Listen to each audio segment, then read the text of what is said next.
el libro de Levítico capítulo por capítulo. Un libro que nos habla de cómo acercarnos a Dios. Un libro que nos enseña cuáles son los términos de Dios para acercarnos a Él. Un libro que resalta la santidad de la ley de Dios.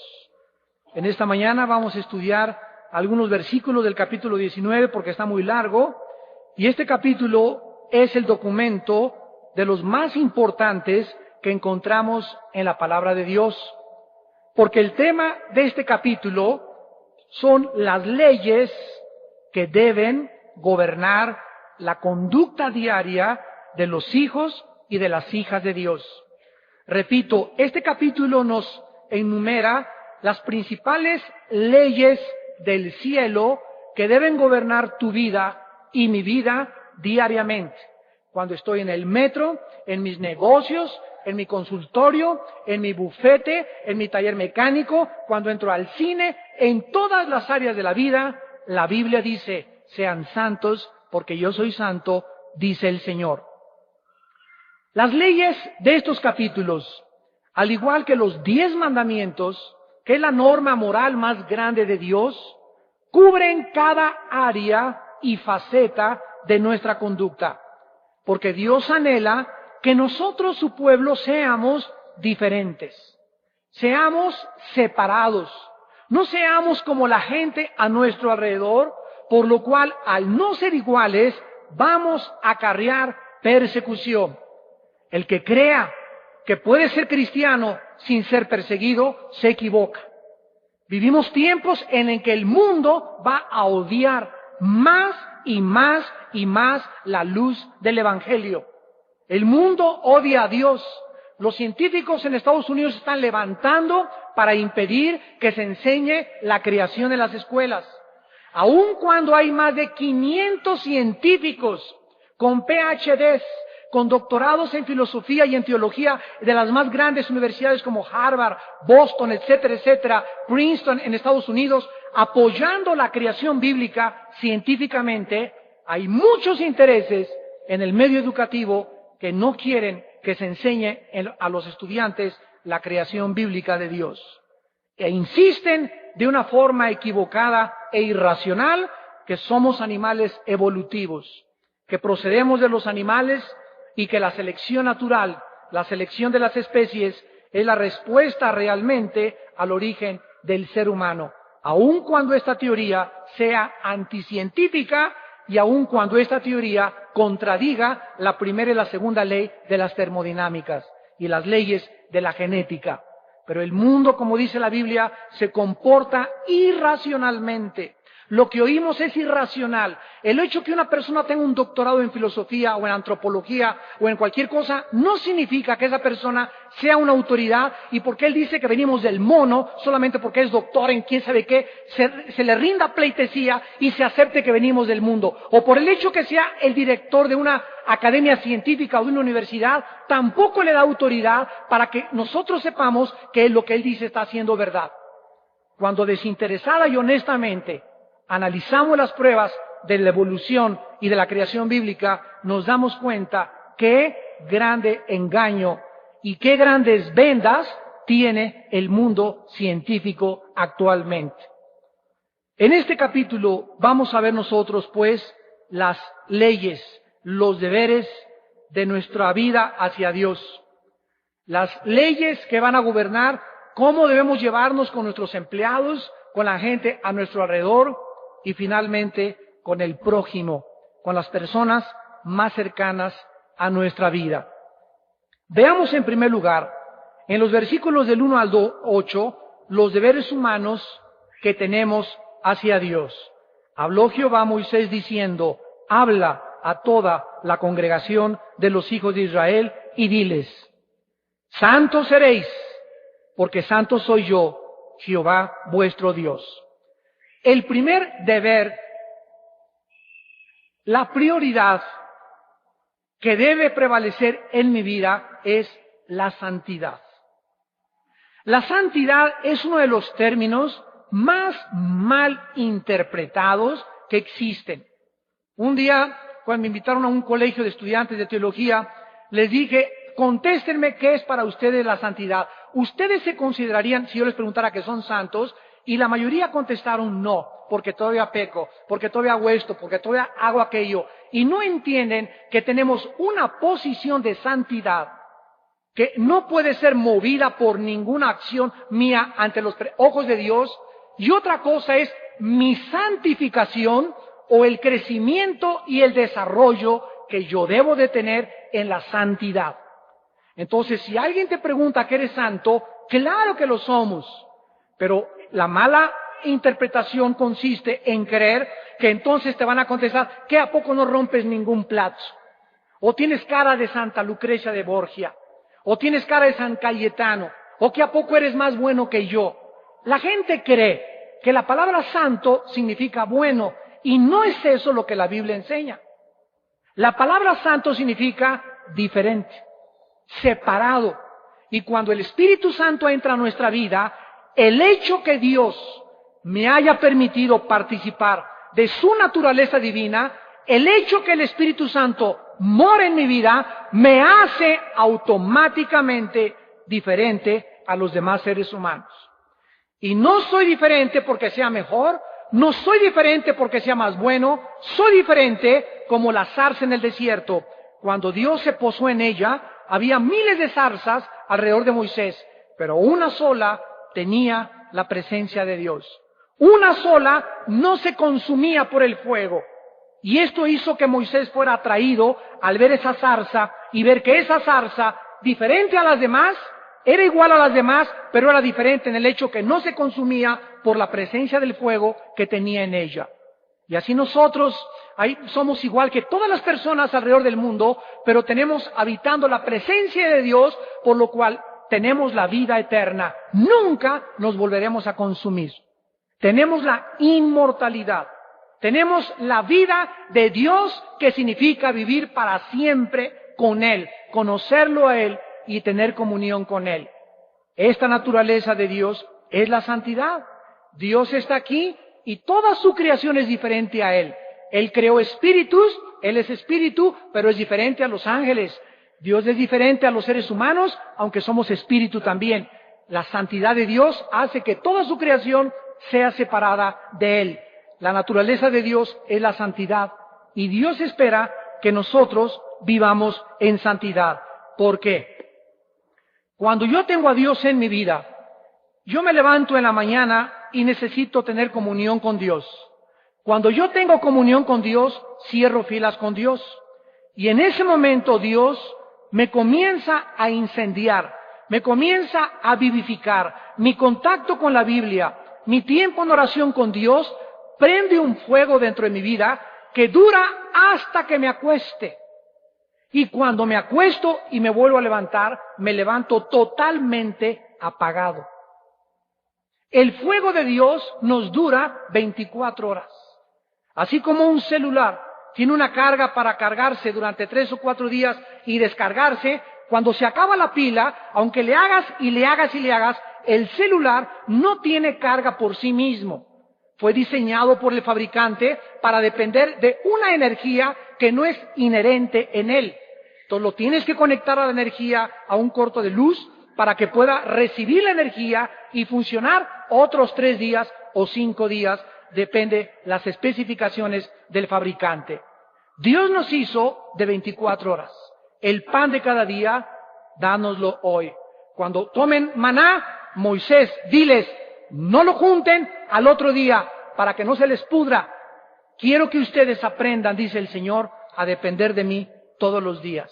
Entonces, si un cristiano cree que ha alcanzado la santidad y que es profeta y que es esto, porque ayer hizo esto y habló en lenguas y vio al arcángel Miguel y se le apareció a Juan Diego hace 3 días, etcétera, etcétera. Si nosotros confiamos en las emociones, experiencias espirituales de ayer, antier y hace 4 días, comenzaremos a descubrir que el que crea que está firme, mire que no caiga. ¿Por qué? Porque no fuimos creados para eso. Fuimos diseñados para que todos los días seamos santos. para que todos los días presente mi cuerpo. Ayer no quise ver a esas mujeres, ayer no quise ver esas revistas, ayer fui santo, ayer luché contra mi carne, ayer vencí a mi carne y me acosté contento hoy en la noche de saber que ayer vencí al pecado. Hoy no puedo volver otra vez a confiar en mi carne. Mi carne se va a levantar otra vez hoy contra mí, va a ser mi enemigo otra vez, el diablo me está acechando y necesito otra vez vestirme de toda la armadura de Dios. Si tú no entiendes que es una guerra continua la vida cristiana, vas a descuidarte. Se van de vacaciones los hermanos y no, ya estamos de vacaciones, ya tienen 3 días de vacaciones y 3 días que no tienen devocionales con los hijos. Tienes 3 días que no has orado, 3 días que no has pasado 1 hora con Dios y entonces ¿por qué vienen las tentaciones? Ahora acá nosotros tenemos ya la costumbre en la casa, cada vez salimos de vacaciones, mi esposo y yo, los hijos, no salimos del hotel o de donde estemos, no salimos sin estar en comunión con Dios, sin darles a los niños la palabra, sin leer la Biblia entre nosotros, sin fortalecernos entre nosotros, porque sabemos que las vacaciones es el tiempo más peligroso de un cristiano. Acuérdate que el diablo no tiene vacaciones. Sean santos porque yo soy santo, dice el Señor. Primera de Pedro 1, 15 y 16. Y si me invocan por Padre y me llamas Padre, Papi, sana a mi hijo. Padre, te pido por mi hija. Padre, te pido por mi trabajo. Si cualquiera de ustedes se atreve a decirme Padre, recuerden que soy santo.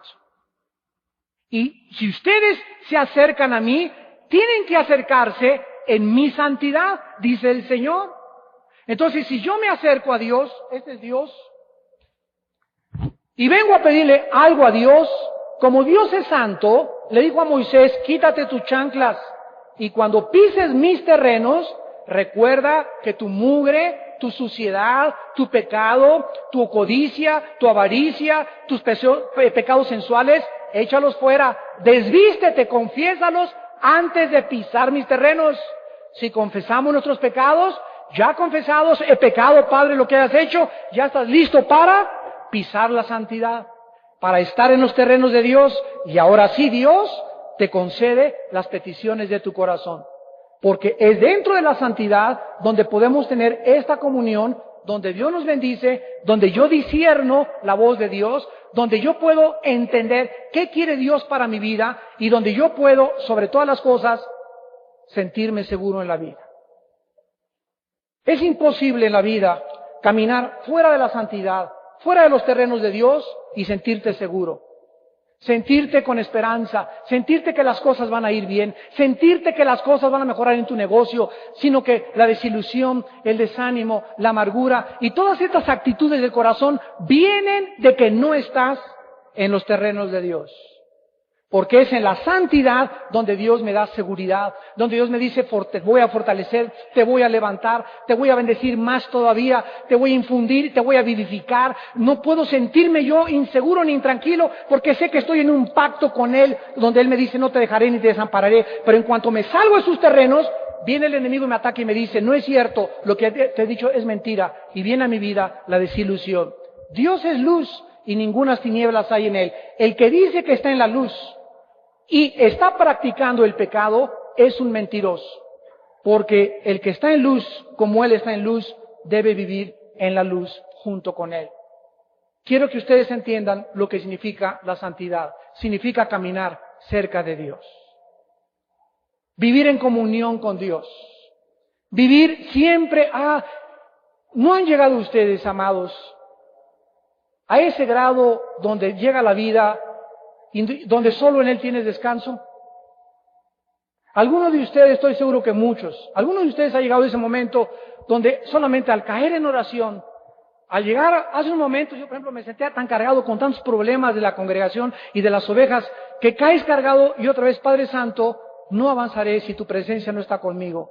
Señor, no quiero saber nada más que tú estás conmigo. Oh Dios, ahí está el problema de mi hija, ahí está el problema de mi esposo, ahí está el problema de la iglesia. Y cuando dejamos nuestras cargas, sentimos un alivio tan grande, nos levantamos y volvemos a saber que Él está ayudándonos, que Él está contestando nuestra oración y que las cosas van a mejorar. Y esta esperanza solamente te la da vivir cerca de Dios. vivir abrazado a Dios, vivir en comunión con Dios, porque separados de Él, nada podemos hacer. Podríamos hablar 1500 sermones de la santidad, pero no es el mensaje principal. Versículo 3. En segundo lugar, Dios nos dice que cada uno de nosotros debemos de tener temor a nuestra madre y temor a nuestro padre, y guardar sus días de reposo, yo Jehová vuestro Dios. Este es uno de los 10 mandamientos también. Éxodo 20:12. Honrarás a tu padre y a tu madre. Aquí está mi papá y aquí está mi mamá. Yo existo, yo vine al mundo porque desde luego Dios en su soberanía diseñó darme esos padres. Tu madre puede ser la prostituta de Tlalnepantla número 1 y tu padre el cuatemochas, o puede ser el mochorejas, o puede ser el peor narcotraficante del mundo. Esos son los padres que Dios usó para que tú vivieras. No importa lo que tu madre haya sido, no importa lo que tu padre haya hecho, mi deber delante de Dios es honrar a mi padre y a mi madre para que yo pueda pisar los terrenos de Dios, para que yo pueda ser bendecido por Dios y para que cuando yo tenga hijos, mis hijos puedan realmente hacer a mi vida lo que yo hice con mis padres. Ningún hijo que ha hecho así a su madre, ningún hijo que ha abofeteado a su padre, ningún hijo que haya sido mal hijo, ninguna persona le puede ir bien en la vida. Efesios 6, del 1 al 3. Honra a tu padre y a tu madre para que te vaya bien en la vida. Para que seas de larga vida en la vida. Dios asocia el bienestar de mi salud, el bienestar de mis negocios, la bendición que pueda tener en la vida. Dios asocia esto con mi relación con papá y con mamá. Y qué importante es que nosotros asimilemos esto. Que ahora, el momento en que yo me salgo de mi casa, mi padre y mi madre ya no tienen la prioridad sobre mi vida. Hay madres que son muy posesivas y que quieren, venga si mi hijito, y hay hijitos que tienen mamitis. Hay varones que tienen mamitis y se casan y mami todavía. Y van de vacaciones y se van a la mamá en lugar de estar solo con la esposa. Por favor, en las vacaciones les recuerdo, es tu esposa y tú solos y tus hijos. Si pueden ustedes tener un tiempo al año, 2 tiempos al año de vacaciones, que sean sin el cuñado, sin el chango, sin el perico, sin el perro. Necesitamos como familia estar juntos y convivir en el hotel otra vez juntos. Y es precioso encontrarnos con nuestros hijos juntos otra vez y andar con ellos en la rueda de la fortuna y en el Medusa y en la rueda esta por acá y subirte con ellos a los juegos y chapuzarte con él en la alberca y no tener a la suegra, ¿verdad? Ya estoy aquí, te voy a comer. Ya estoy aquí. ¿Por qué? Porque ya somos una familia.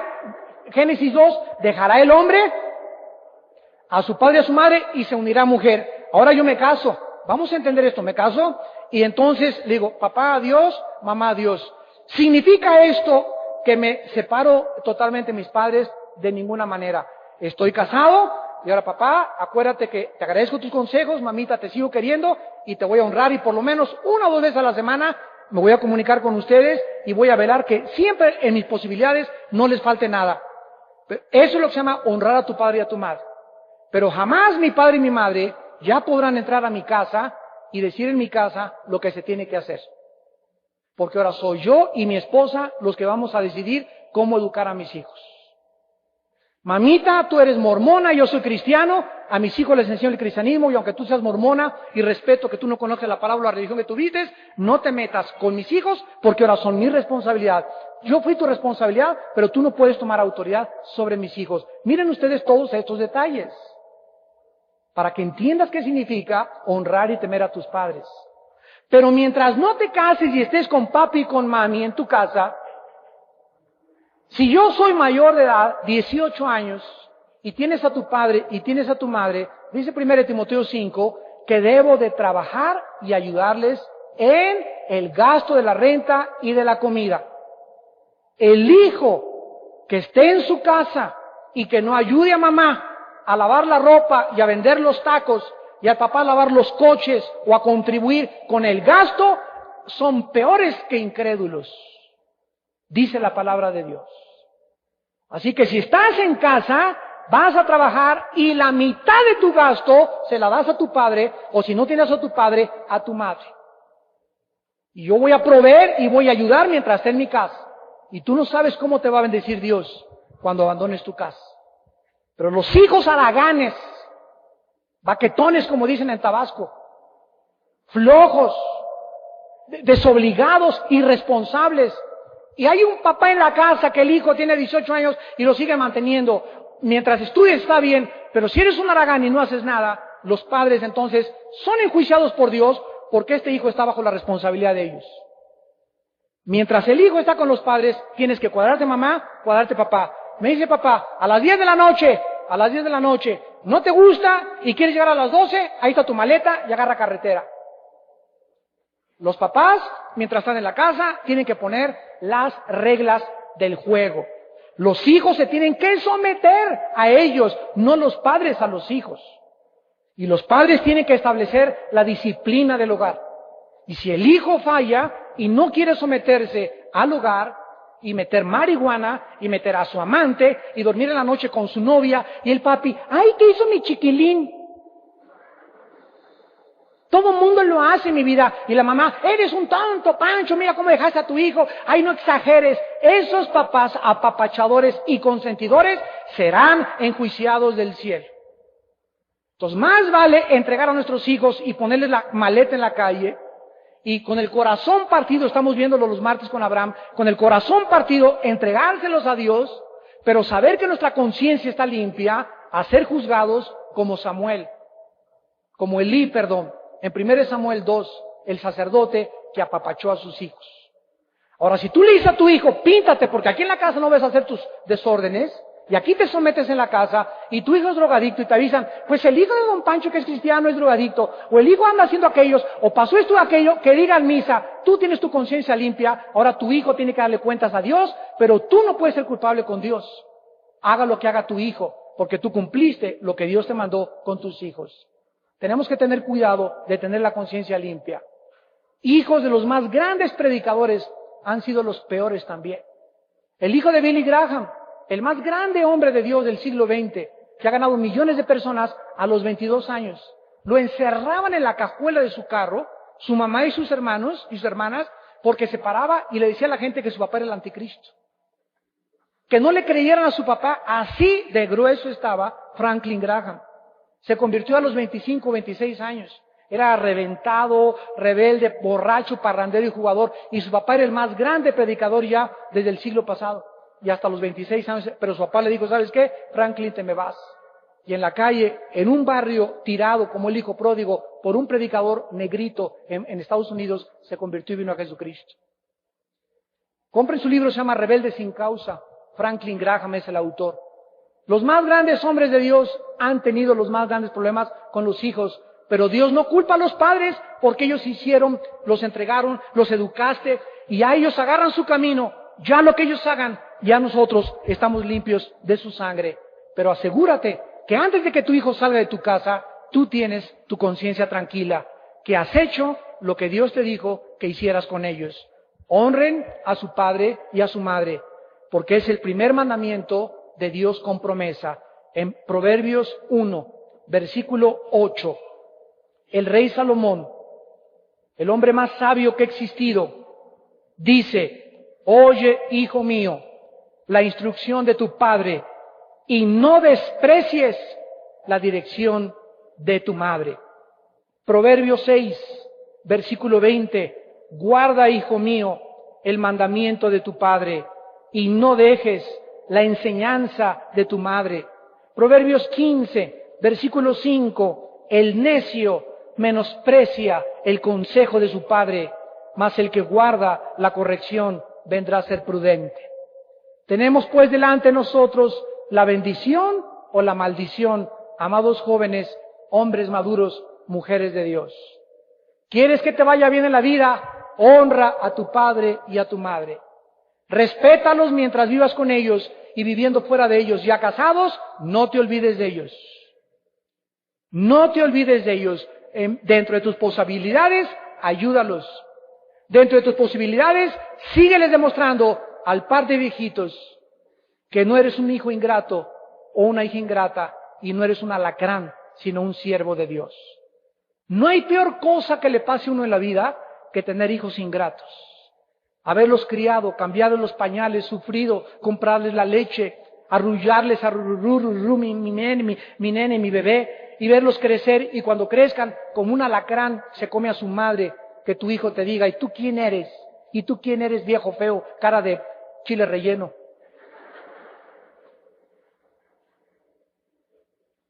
Y tal vez en el pasado, esos padres a quienes los hijos se sublevan fueron iguales con sus padres también.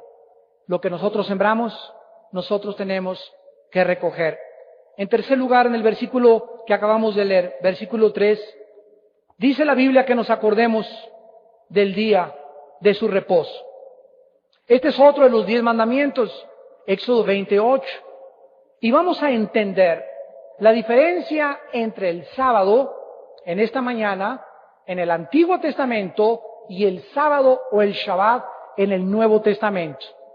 La palabra sábado o reposo es la palabra hebrea Shabbat, que significa eso, descanso o reposo. Dios, síganme con mucho cuidado, Dios le ordenó a su pueblo del antiguo pacto, a Israel, que físicamente guardaran el sábado, que físicamente reposaran y no hicieran nada el sábado. Pero en este séptimo día, Dios tenía 2 propósitos para decirle a Israel que no hicieran nada en el sábado. El primero, porque Dios descansó el séptimo día de su creación, Éxodo 20, 8 al 11. Y en segundo lugar, porque Él diseñó el cuerpo humano para que funcionara 6 por 1. 6 días corremos, trabajamos, y el séptimo día detente, descansa, tranquiliza, guárdate las pilas, no pienses en nada, vete al fútbol, ve a adorarme en la mañana, ve una película si quieres que no sea clasificación equivocada, etcétera, etcétera, pero relájate, tranquilízate, tranquilo, sereno, moreno. Las personas que tienen 6 días y no han aprendido a detenerse o a interrumpir su rutina el séptimo día, tú me puedes decir, bueno, yo comienzo a trabajar el miércoles en un hotel y para mí el día de descanso es el lunes. Ese es tu día de descanso. Físicamente descansa el lunes, pero trata de descansar un día a la semana porque vas a recoger problemas cardiovasculares, mentales y emocionales si no aprendes a entender que necesitamos descansar. ¿No saben ustedes qué importantes son las vacaciones? El presidente de Estados Unidos le acaba de avisar al Congreso que se va a tomar un mes de vacaciones. Y todo el mundo cree que está ahí en la cama, ¿verdad? Con el sol ahí haciéndose así, rascándose la pancita. Sin embargo, él está, a vacaciones es aislarse de toda la muchedumbre que nos rodea siempre. Irte a un solo lugar y tal vez con tu computadora trabajar lo que tú quieras, al contacto o con el mar o al contacto con la naturaleza. Necesitamos salir de la ciudad, del cemento, del smog y volver otra vez al campo, a los pajaritos, a la playa, donde tú puedas, a la naturaleza, para volver otra vez a renovar tus fuerzas, a renovar tu energía, a tranquilizar tu cerebro y a comenzar a planear para el futuro. La gente que no sabe vacacionar ni descansar es porque no tiene reposo en Dios. Porque dice en Eclesiastés que Dios les da descanso a los que han hallado gracia en Él. ¿Qué quiero decir? Que hay cristianos que se van de vacaciones y no descansaron. Están así todo el día, el teléfono, el celular, el otro, pensando, no pueden dedicarse a los niños, no quieren meterse a la alberca con los niños, no pueden relajarse y estarse 2 horas en paz en la playa. ¿Por qué? Porque tienen aquí todo, no pueden, es un arte, como dicen los chinos, el descansar. Bueno, entonces Dios les da a los judíos físicamente y espiritualmente el significado del descanso. Pero en el Nuevo Testamento vayamos a ver 3 pasajes. En primer lugar, Mateo 11, versículo 28. El Señor Jesucristo es el que está hablando. Vamos a entender el sábado a la luz del Nuevo Testamento. Dice Mateo 11, 28. Es Cristo el que está hablando. Vengan a mí, todos los que están trabajados y cargados, y yo les daré el Shabbat. En el original hebreo así está escrito. Se tradujo, yo los haré descansar. Los judíos en el Antiguo Testamento, el sábado descansaban, se tranquilizaban, adoraban a Dios. En el Nuevo Testamento, Jesucristo resucita el domingo, o sea, el primer día de la semana, no el séptimo. El Espíritu Santo en Pentecostés viene el primer día de la semana, no el sábado. Y cuando leemos la Biblia, encontramos que los apóstoles comenzaron a descansar el primer día de la semana. 1 Corintios 16, Hechos 28, cada primer día de la semana, cada quien aparte algo para el Señor. Comenzaron a reunirse, no el sábado, sino el primer día de la semana. En segundo lugar, no hay un solo versículo en el Nuevo Testamento que nos ordene a los cristianos que debamos continuar guardando el sábado, sino todo lo contrario. Colosenses capítulo 2. Colosenses capítulo 2. Todo lo contrario. Dice el apóstol Pablo, escribiéndole a esta iglesia amenazada, que los querían hacer regresar a la ley otra vez. Acuérdense ustedes que cuando los cristianos gentiles comenzaron a convertirse, los judíos les decían, tienes que circuncidarte, tienes que guardar el sábado, tienes que celebrar la Pascua, y comenzaron a ponerles cargas que pertenecían a la ley de Dios. Y se juntaron los apóstoles en Hechos capítulo 15, en el primer concilio de la iglesia, y ahí todos convocados, guiados por el Espíritu de Dios, llegaron a la conclusión de que no se les obligara a los cristianos gentiles convertidos judaizarlos, que no tenían por qué guardar nada absolutamente más que abstenerse de ahogado, de sangre y de fornicación. O sea, las leyes sexuales que ya vimos, la última clase en el Levítico, están todavía vigentes para el Nuevo Testamento. Pero no se puede ahora las fiestas y los símbolos del antiguo pueblo de Dios, de nuestros padres, obligarnos a hacer eso. Y en Colosenses 2, versículo 16 y 17, el apóstol Pablo les escribe y les dice a los cristianos de Colosas, por tanto, nadie, o sea, cuídense, que nadie venga a juzgarte. ¿Por qué no guardas el sábado? ¿Por qué no celebraste esta fiesta? Cuídate que nadie se acerque a ti para juzgarte. ¿En qué áreas? Número 1, en comida o en bebida. Ya hemos visto que bajo el Nuevo Testamento podemos comer puercos, camarones, si te quieres comer tarántulas, cómetelas, si quieres comer alacranes, cómetelos, quieres comerte las chinches, cómetelas. No hay una ley que nos prohíba en el Nuevo Testamento qué comer, pero escuchen, hay un principio que está establecido que dice, todo nos es permitido, mas no todo nos conviene. Entonces, en el Nuevo Testamento, ya Dios por afuera, externamente, no me está tratando de decir, te prohíbo esto, esto no, esto no, esto no. Ahora su ley la tengo en mi corazón. Y ahora yo tengo que decidir, en mi libertad que tengo en Cristo, si esos camarones que tengo delante de mí, no es la pregunta, ¿puedo? De poder sí puedo. La pregunta es, si debo comérmelos. Si me conviene comérmelos. Llega un chavo de 25 años, hermano, me puedo aventar 12 camarones, aviéntate, pues estás jovenazo todavía, ¿no? Pero si una persona de 35, 40 años me dice, ¿puedo comer camarones? Le digo, eres un imprudente. Porque son los mariscos que más alto contenido tienen en colesterol. Entonces, pasando los 40 años, somos responsables de cuidar el templo de Dios.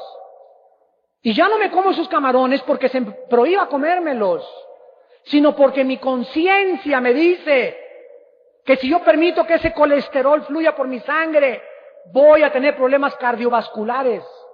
Tampoco voy a comer almejas, ni ostiones, mucho menos, ni langosta, ni tiburón, ni pez espada, que son los animales que Dios prohibió por razones dietéticas y de salud. Y en el Nuevo Testamento no como tiburón, porque el tiburón es el pez que se come toda la basura del océano, igual que las langostas. Y son riquísimas remojaditas de mantequilla, ¿verdad? Es que el pecado es sabroso, ¿quién lo puede negar?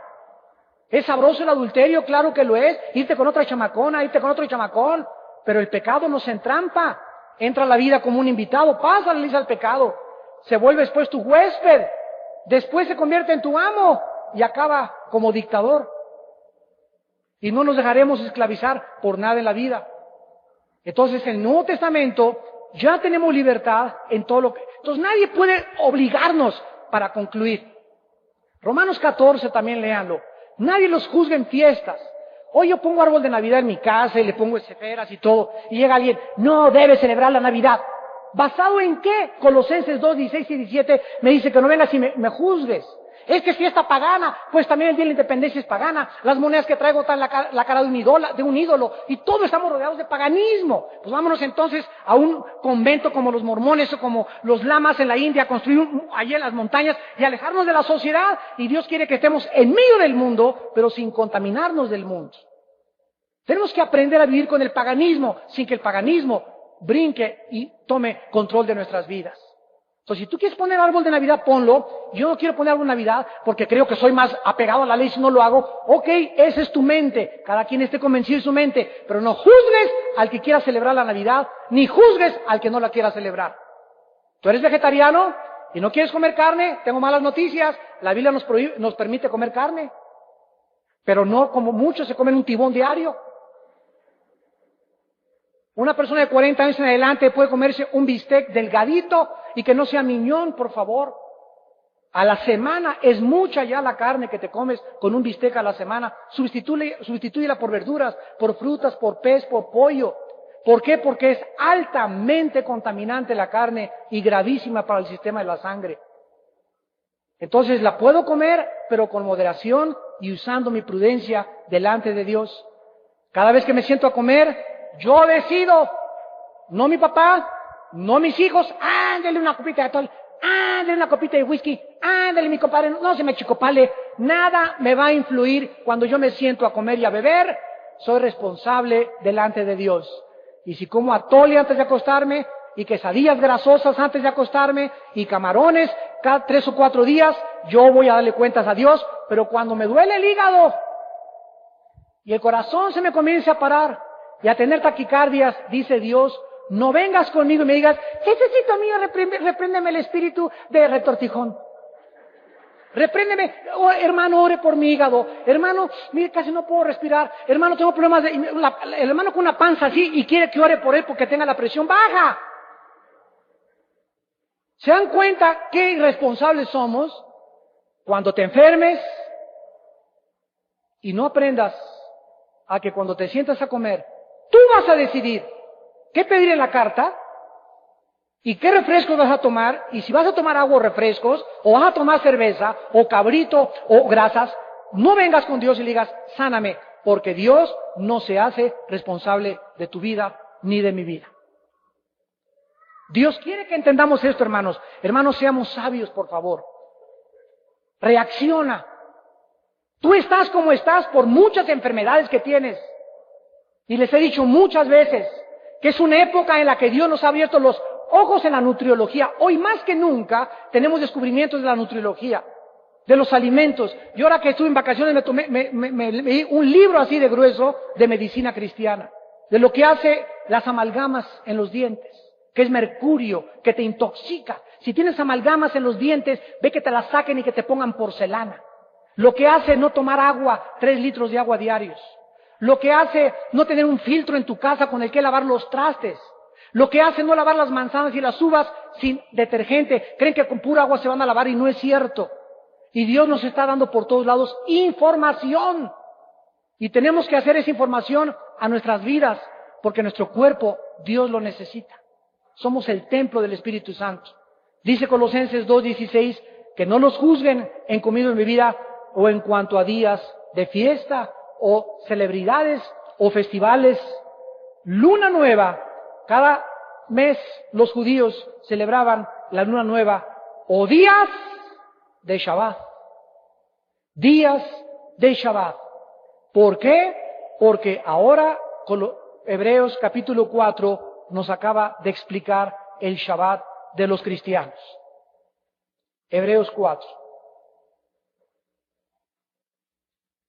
Mi descanso es al ir a Jesús el sábado, el día de reposo, y adorarle y bendecirle. Y encontramos que ya no tengo por qué guardar un día específico para creer que agrado a Dios. Una vez una persona me dijo, ¿tú por qué no guardas el sábado, Armando? Dije, porque guardo todos los días, así que te gano. Dije, yo guardo el sábado y guardo el lunes y guardo el domingo. Todos los días para mí entro al descanso de mi Señor, porque todos los días entro en comunión con Él. Ustedes necesitaban, dije, en el Antiguo Testamento un intercesor. Ahora yo no tengo un intercesor, es más que a Jesucristo. Y si tú no entiendes qué significa entrar al reposo de Dios, aunque el sábado lo guardes y no subas al elevador y no hagas nada y celebres el rito del sábado judío y tu corazón esté lejos de Dios, ¿de qué te sirve? El sacrificio de los impíos es como abominación a Jehová. Dice en Hebreos 4, temamos, no sea que permaneciendo aún la promesa de entrar en su Shabbat. ¿De qué Shabbat está hablando? Mateo 11:28. Jesús dijo, vengan a mí los que están. Jesús dijo que los que vengan a Él van a descansar, van a tener un Shabbat espiritual.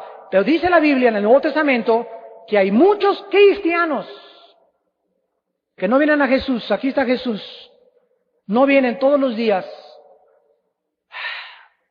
a descansar en Él, sino que en los niños, y el trabajo, y los problemas de la escuela, y la colegiatura, y tiene la hermana 3 o 4 días así, y no le alcanza.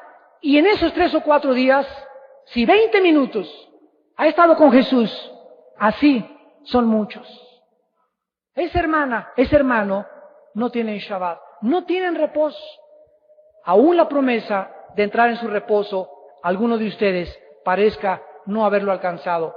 La tragedia más grande que te pueda pasar es que seas cristiano y no hayas descansado en Jesucristo. Que tu vida no tenga paz. Que sigas con chochos tranquilizantes, que tengas la necesidad de un tequila de vez en cuando, que tengas la necesidad de una droga, que tengas la necesidad de una mujer, que tengas la necesidad de algo para que satisfaga lo que solo Jesús nos puede satisfacer. Muchos no han entrado en este reposo. Y dice el versículo 2, porque también a nosotros se nos ha anunciado la buena nueva como a ellos. O sea, a los cristianos del Nuevo Testamento se nos ha anunciado el Evangelio que también se les predicó a los del Antiguo Testamento. Pero dice la Biblia, no les aprovechó el oír la palabra por no ir acompañada de fe en los que la oyeron. ¿Por qué la hermana tiene 3 o 4 días sin descansar en Jesús? Porque está, hermano, ore por mí, en mi corazón. Y tiene 4 días así que se le salta el corazón. Y esa ansiedad que tienes, y es 4 días, y estás como toro furioso, y pateas a tus hijos, y estás irritable, y perdiste tu paz, y perdiste todo. ¿Por qué? Por incredulidad. ¿No crees que hay descanso en Jesús? Porque si creyeras que hay descanso en Jesús, vendrías a Él. Dice primera de Pedro 5:7, echando todas nuestras cargas sobre de Él, porque Él tiene cuidado de nosotros.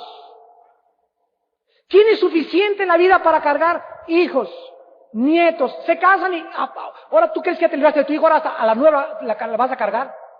Hasta el yerno te vas a traer ahora. Nunca acabamos con los hijos. Y después con la abuela, y después con mi padre que está enfermo, y después con el perico, y con el perro que llevaron al veterinario, y con la falta de trabajo. La vida son cargas, cargas, cargas, cargas. ¿Quién es suficiente para tantas cargas? Por eso hay tanta gente en el manicomio, en los psiquiátricos. Por eso usurparon los psicólogos y los psiquiatras el papel de los ministros de Dios, porque el pueblo comenzó a buscar ayuda en el mundo y no en Jesús. Él dice que vayamos a Él. Los que estamos trabajados y cargados. Descubre hincándote, cayendo en rodillas, temprano en la madrugada, antes de acostarte, vacía, entrégale el problema de tu hijo, entrégale el problema de tu hija, de tu trabajo, aprende a descansar y descubre que Dios tiene cuidado de ti. Para que te levantes como gallito giro, para que tengas esperanza en la vida, para que digas, no sé por qué estoy tan gozoso con tantos problemas, pero he aprendido a descansar en Él. Yo les decía hace unos momentos, me sentía tan cargado, yo no me importa donde esté, me siento cargado, me hinco, estoy en el cine, vienen preocupaciones, voy al baño del cine y me hinco junto al water en el cine. No importa donde esté, voy manejando, me paro y me salgo de la carretera y me pongo a orar, pero no quiero vivir cargado, quiero disfrutar la vida, quiero entregarle a Dios todas aquellas cosas que pueden lastimar mis emociones y quitarme mi comunión con Él. Y finalmente dice el versículo 3, pero los que hemos creído, vean ustedes qué es la fe, es el creer que realmente Jesús me hace descansar. Los que hemos creído, entramos en el Shabbat. Entramos en ese reposo. Y qué triste es que ahora bajo el Nuevo Testamento vengan gentes. Tienes que guardar el Shabbat, cuando no entienden que el Shabbat era un símbolo del reposo que tendríamos en Jesús. Era una sombra. Todos los símbolos, las fiestas, los ritos del Antiguo Testamento fueron símbolos, sombras, ilustraciones, retratos de la esencia. Todo se cumplía en la persona de Jesús, nuestro Señor. Si nosotros no somos santos, no honramos a nuestros padres y no aprendemos a descansar en Jesús, tu vida cristiana no vale la pena vivirla. Tú estás viviendo una religión, mas no una relación viva, dinámica y orgánica con el Hijo de Dios.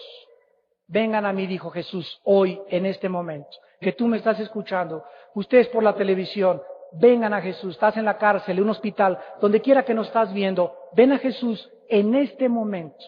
Y créemelo, solo Él podrá dar el descanso que tu alma merece tener, para que comiences a entender qué significa, he venido para que tengan vida y para que la tengan en abundancia. Oremos. Señor, te damos gracias por tus leyes. Todas ellas son para beneficiarnos y bendecirnos. La exposición de tus palabras debe alumbrar nuestros ojos y debemos de mirar la luz en tu luz.